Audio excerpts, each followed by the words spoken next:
I didn't catch my wife cheating. My 84-year-old neighbor did.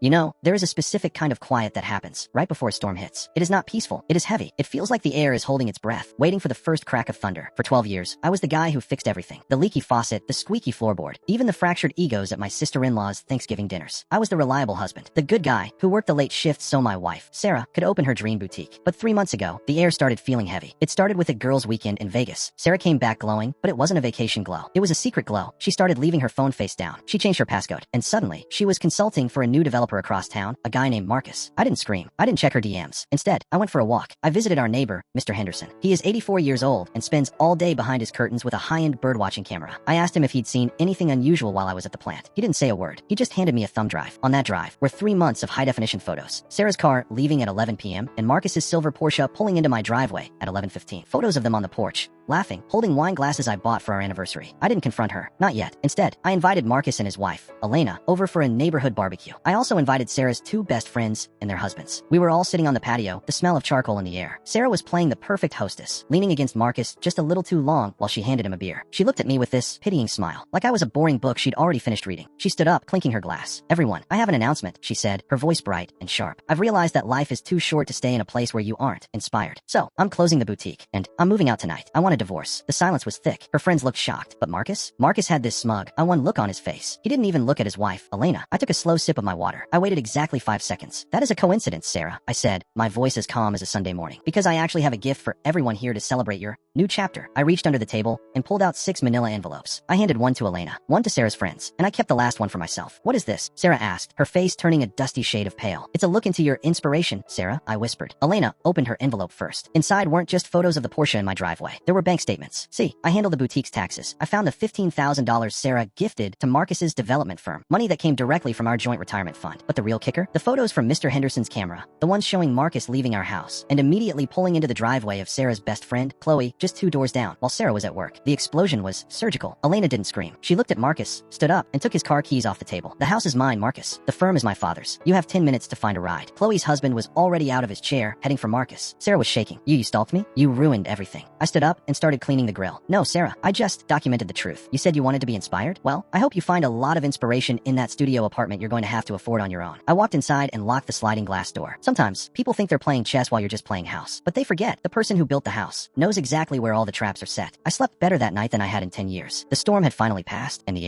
air was perfectly clear. Should I have confronted her privately? Yes or no?